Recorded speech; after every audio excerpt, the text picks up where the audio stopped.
সবাইকে পবিত্র রমজান মাসের শুভেচ্ছা। আমি ডক্টর কাজী শামীম আহমেদ, সহযোগী অধ্যাপক মেডিসিন বিভাগ, ঢাকা ন্যাশনাল মেডিকেল কলেজ। নিয়মিত চেম্বার করছি সালাউদ্দিন স্পেশালাইজড হসপিটালে।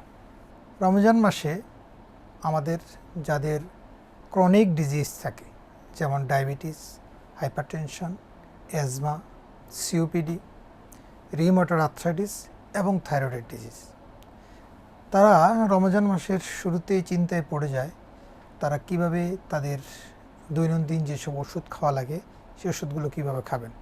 আজকে আমি আলোচনা করব এই ক্রনিক ডিজিজগুলোতে আপনি আপনার ওষুধগুলো কিভাবে খাবেন, কখন খাবেন। প্রথমে আসি ডায়াবেটিস বা বহুমূত্র রোগ।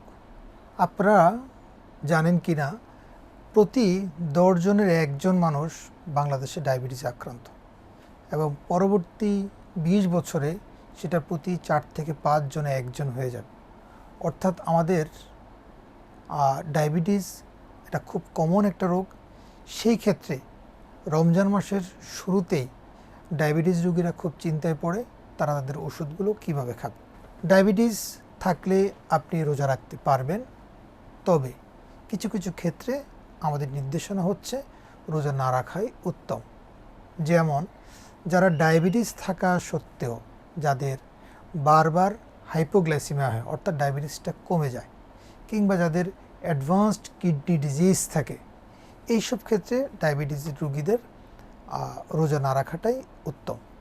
তবে আপনি যদি ডায়াবেটিস রোগী হিসাবে রোজা রাখতে চান, সেক্ষেত্রে আপনার ওষুধগুলোকে একটু অ্যাডজাস্ট করে নিতে হবে। যেমন যদি আপনি ইনসুলিন পেয়ে থাকেন, আপনার যে ইনসুলিনের ডোজটা আপনি সকালে পেতেন সেটা আপনি ইফতারের সময় নেবেন, এবং যে ইনসুলিনের ডোজটা আপনি রাতে পেতেন তার অর্ধেক 50% আপনি সেহরিতে নেবেন।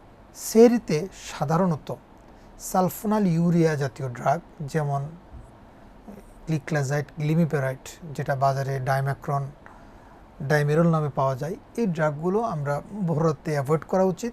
এবং এমপাগ্লিফ্লোজিন নামে একটা ড্রাগ আছে, সেটা আমরা ভোর রাতে অ্যাভয়েড করি সাধারণত, কারণ এই ড্রাগগুলো হাইপোগ্লাইসিমিয়া করার চান্স বেশি থাকে। আপনি ডায়াবেটিস রোগী যখন রোজা রাখবে, সেই ক্ষেত্রে সে কখন ডায়াবেটিসটা পরিমাপ করবে? আপনি ডায়াবেটিস পরিমাপ করার সবচেয়ে সঠিক সময় হচ্ছে আপনি ঠিক ইফতারের আগ মুহূর্তে যে ব্লাড সুগারটা চেক করবেন, সেটাকে আমরা ফাস্টিং হিসাবে ধরে নিই। আপনি ইফতারের 2 ঘন্টা পর আপনি ব্লাড সুগার চেক করতে পারেন, এবং আপনি সেহরির আগে ব্লাড সুগার চেক করতে পারেন। এই ব্লাড সুগারগুলোই আপনার মনিটরিং করা যাবে আপনার ডায়াবেটিসটা কতটুকু কন্ট্রোলে আছে রোজা রাখা অবস্থায়। দ্বিতীয় যে রোগটা নিয়ে কথা বলবো সেটা হচ্ছে যাদের হাইপার টেনশন থাকে। হাইপার টেনশনের ক্ষেত্রে, অর্থাৎ যাদের উচ্চ রক্তচাপ থাকে, তারা তাদের প্রেশারের ওষুধগুলো সাধারণত ইফতার এবং সেহরিতে ভাগ করে খাবেন। যারা একবেলা ওষুধ সেবন করে, সেক্ষেত্রে সে ইফতার অথবা ইফতারের পরে রাতে 9টা 10টা যে কোনো সময় খাওয়া যাবে। কিন্তু যারা 2বার প্রেশার ওষুধ সেবন করেন, তাদের উচিত ইফতারে এবং সেহরিতে প্রেশার ওষুধগুলো খাওয়া। অনেক সময় হাইপার টেনশনের রুগী ইকোস্পিন জাতীয় ওষুধ খান দুপুরবেলা, সেক্ষেত্রে ইকোস্পিন জাতীয় আপনি ওষুধটা আপনি রাত্রেবেলা খেলেও খেতে পারেন, এতে কোনো সমস্যা হবে না।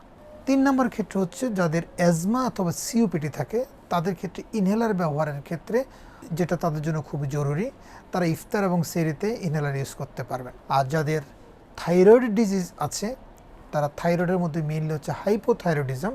হাইপোথাইরয়েডিজমের ক্ষেত্রে আমরা সাধারণত সবসময় অ্যাডভাইস দিয়ে থাকি যে আপনি হাইপোথাইরয়েডিজে থাইরক্সিন জাতীয় যে ওষুধ আপনি খাচ্ছেন, যে ওষুধটি খাচ্ছেন, সেটা আপনি সকালবেলা খালি পেটে খাবেন। সেক্ষেত্রে আপনার জন্য নির্দেশনা হচ্ছে আপনি এই ওষুধটি সেহরিতে যখন আপনি সেহরি খেতে উঠবেন, তখন উঠেই ওষুধটাকে মুখে দিবেন, মুখে দিয়ে আপনি হাত মুখ ধুয়ে তারপর আপনি সেহরি খেতে বসতে পারেন। এতে আপনি 15-20 মিনিটের একটা আপনি গ্যাপ পেয়ে যাচ্ছেন। তো এই হচ্ছে আপনাদের জন্য যে ক্রনিক যেই কমন 4টা ডিজিজের ওষুধগুলো কীভাবে খাবেন, এটা হচ্ছে আপনাদের জন্য নির্দেশনা। তবে আপনি অবশ্যই রোজার আগে এবং রোজা থাকা অবস্থায় কোনো সমস্যার সম্মুখীন হলে আপনি আপনার চিকিৎসকের শরণাপন্ন হন এবং চিকিৎসকের নির্দেশ মেনে চলুন। ভালো থাকুন, সুস্থ থাকুন। আল্লাহ হাফেজ।